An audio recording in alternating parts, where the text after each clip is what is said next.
নমস্কার, কেমন আছেন সবাই? আবারও জীবনের ওঠা পড়ার নতুন দিনের নতুন একটা ব্লগ ভিডিও নিয়ে চলে এলাম আপনাদের সামনে।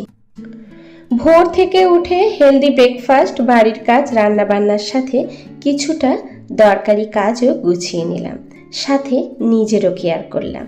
এই যে কি সুন্দর এখনো পর্যন্ত ভোরের আকাশে চাঁদ দেখা যাচ্ছে, কি যে অপূর্ব লাগে আমার এই সুন্দর মুহূর্তগুলো। মনে হয় দাঁড়িয়ে দাঁড়িয়ে শুধু দেখি, কিন্তু সেটা করলে তো আর হবে না, তাই না? আজকে না বেশ অনেকটা ভোরেই উঠেছিলাম, আপনাদের দাদা উঠেছিলেন। তো এই যে সকালে একটুখানি আলুর তরকারি আর পরোটা বানিয়ে দিয়েছি। তবে হ্যাঁ, পরোটার আটাটা কিন্তু আপনাদের দাদাই মেখে দিয়েছেন, কারণ ওই যে যখনই বাড়িতে থাকে একটুখানি টুকটাক হেল্প কিন্তু আমাকে উনি করেই থাকেন।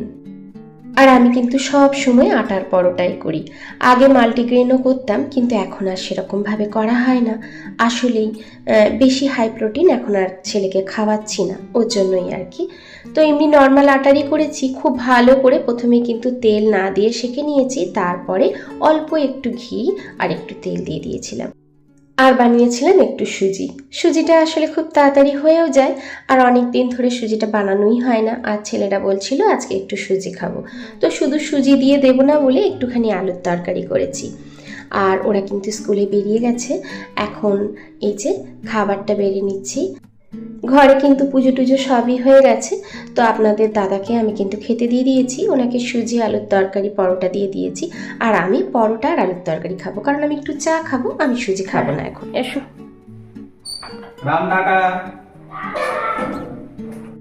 তুমি কি বেটুকে আনতে যাওয়ার আগে খেতে আসবে দুপুরে? না। ঠিক আছে, এসো।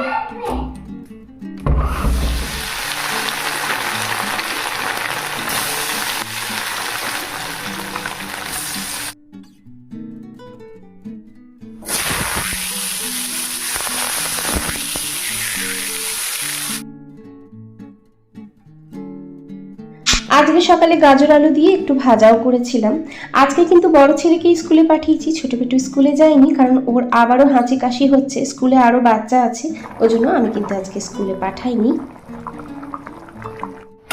চলো, পনিরের তরকারি একদম রেডি, একদম পাতলা ঝোল। আর আজকে আর ডাল করবো না, এই পনিরের একদম পাতলা ঝোলটা খেতে ওরা ভালোই বাসে। একটুখানি ধনেপাতা উপর থেকে দিয়ে দিচ্ছি, বেশ।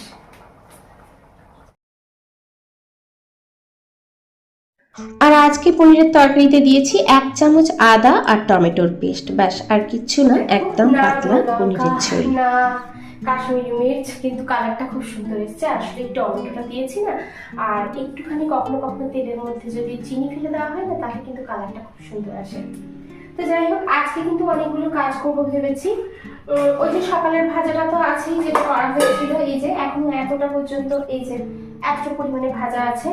তারপরে এই যে পনিরের ঝোলটা হলো, আর এখানে আছে রুটি, আর তার সাথে কতটা সুজিটা থাকে না, খাওয়া যাবে না, বিকেলবেলায় তখন বাচ্চারা খেয়ে নেবে। আর অনেকগুলো কাজ বাকি আছে জানো তো, সেই কাজগুলো আজকে করবো ভেবেছি।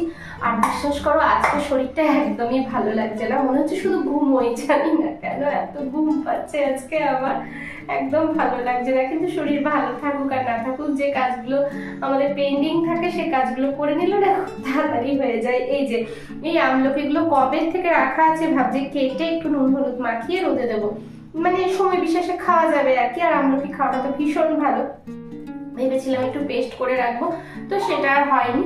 তো ভাবছি যে এটা আজকে করে নেব, এটা করব, আরো বেশ কিছু কাজ আছে সেগুলোও করে নেব। চলো তাড়াতাড়ি কাজগুলো করে নিই।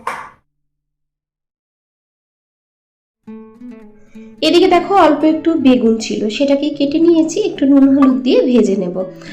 আর ওই যে একটুখানি শিম আর কিন্দুরি, এই দুটোকে একটুখানি ভাপিয়ে নিয়েছি, বেগুনটা ভাজা হলে এর মধ্যেই দিয়ে দেবো। ওইটুকু বেগুন আছে, আবার ওটাকে আলাদাভাবে কি করব ওর জন্য।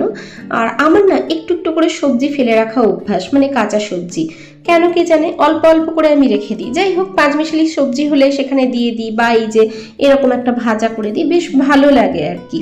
তো যাই হোক, বেগুনটা হালকা একটু নুন হলুদ দিয়ে ভেজে নিচ্ছি আর কি। আর ওদিকে দেখো, ওই যে শিম আর কুঁদরি একটু নুন হলুদ দিয়ে ভাপিয়েছি, ওগুলোকে দিয়ে দেবো, আর অল্প তেলে একটু নেড়ে চেড়ে নামিয়ে দেবো।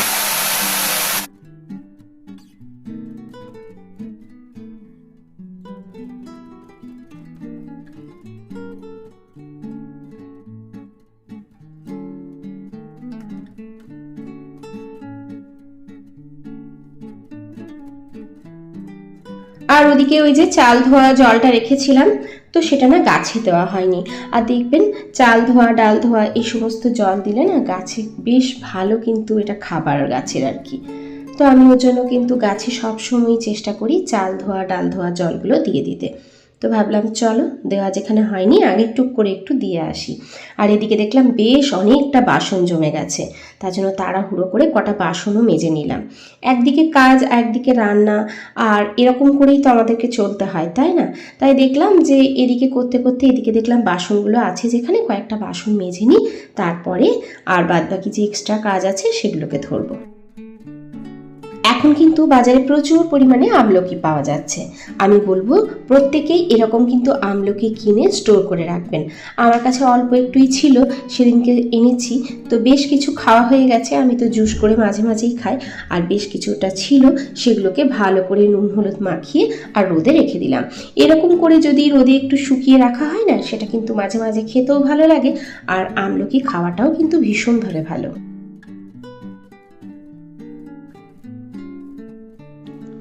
আর এই যে কবে থেকে ভাবছি করব করব, এগুলো আর করা হচ্ছে না। যখনই আমি মশলা টশলা কিনি না, একটু বেশি করে কিনি, তাহলে সেইগুলো না অনেক দিন চলে যায়। আর এটা কিন্তু এরকম করে কিনলে কিন্তু অনেকটা টাকাও সেভ হয়, কারণ বেশি করে জিনিস কিনলে সেগুলোর কিন্তু দামগুলো কমই পড়ে। আর এই যে এই ডালটাও কিন্তু বেশ বেশি করে কিনেছিলাম, তো এখনো এতগুলো আছে, তার জন্য সেগুলোকে একটু রোদে দিয়ে দিচ্ছি। মাসের যে শুকনো জিনিসগুলো সেগুলো যদি একটু বেশি করে হোলসেল থেকে কেনা হয় না, তাহলে দামটা কিন্তু অনেক সুলভে পাওয়া যায়। আর এটা কিন্তু একটুখানি টাকাও সেভ হয়, আর সাথে কিন্তু জিনিসগুলো তো নষ্ট হয় না, জিনিসগুলো তো রয়েই যায়। একটু ছোটোখাটো কিছু হিসেব করে যদি সংসার চালানো যায়, তাহলে কিন্তু অনেকটা পরিমাণে টাকা কিন্তু সেভ করা যায়। আর এটা কিন্তু আমরা গৃহিণীরাই পারি, তাই না? আর ডালের মধ্যে যদি একটু শুকনো লঙ্কা রেখে দেওয়া হয়, তাহলেও কিন্তু ডাল অনেকদিন পর্যন্ত ভালো থাকে। রান্না বান্না সবকিছু রেখে দিয়ে চলে এসেছি ঘরে। এবার এখানটা পরিষ্কার করতে হবে, তাহলেই হয়ে যাবে, আর ওদেরকে খেতে দেব। তো তার আগে একটুখানি জুস বানিয়ে নিচ্ছি। এই যে এখানে আমলকি কিছু টুকরো নিয়ে নিয়েছি, এর সাথে কিন্তু কাঁচা হলুদও দেওয়া যায়, কিন্তু আজকে আর কাঁচা হলুদ দেবো না, এটাকে ভালো করে পিষে নেব।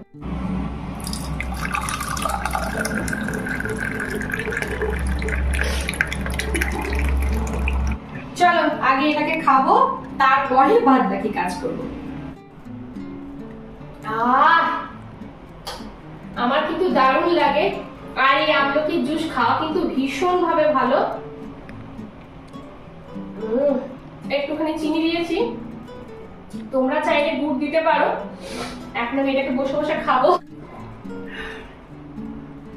এর মধ্যে একটু কাঁচা হলুদ, বিটের রস বা গাজর দিতে পারো। আমি কিন্তু এটাকে ছেঁকে নিইনি, কিছু কিছু আমলকির দানা আছে সেই সমেত খাচ্ছি, ভালো লাগছে। আর এই যে এই সমস্ত যে জুসগুলো, এগুলো খেলে কিন্তু স্কিন বলো আর চুল বলো সমস্তটাই ভালো থাকবে। বাইরে থেকে বেশি কিছু না করে ভেতর থেকে নিজেকে ঠিক রাখতে হবে।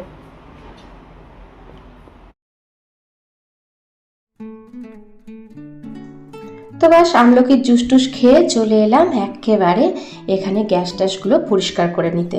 খাবার দাবারগুলো তো আগেই ভরে এসেছি, তো এই যে ভরে এসেছি মানে ঘরে রেখে এসেছি আর কি। তো এই যে গ্যাস ট্যাসগুলো একবারে পরিষ্কার করে নেব, তারপরে ওদেরকে কিন্তু খেতে দিয়ে দেব। আর নিজেকে একটুখানি কাজের ফাঁকে একটুখানি যত্ন করতে হবে, হালকা একটু যত্ন, খুব বেশি সব সময় যে নিজেকে নিয়ে ব্যস্ত থাকবো তেমনটা নয়। এই যে একটুখানি জুস করে খেয়ে নিলাম, এগুলো তো করাই যায়, তাই না?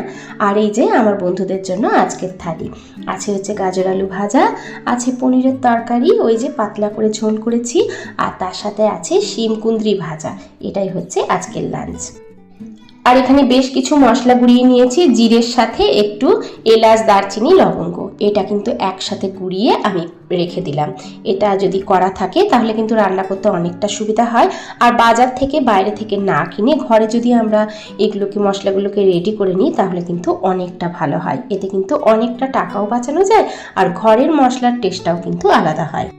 এখনো পর্যন্ত আমার ভিডিওটা যদি দেখছেন, যদি আপনাদের ভালো লেগে থাকে, তাহলে ছোট্ট একটা লাইক দিয়ে পাশে থাকবেন, আর সাবস্ক্রাইব করে আমার চ্যানেলটার বন্ধু হয়ে যেতে পারেন। আর যদি বেশি ভালো লেগে থাকে তাহলে ফ্রেন্ড আর ফ্যামিলির সাথে শেয়ার করতে কিন্তু একদম ভুলবেন না, তাদেরকেও দেখার সুযোগ করে দেবেন। চলো একটুখানি ভাজ করে নিই। গরমে গরমে ভাজ করাই ভালো।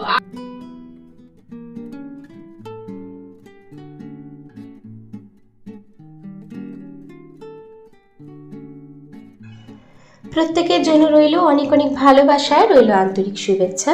সবাই সুস্থ থাকবেন, ভালো থাকবেন, নিজের খেয়াল রাখবেন, পরিবারের খেয়াল রাখবেন, আর অবশ্যই অবশ্যই নিজের যত্ন নেবেন।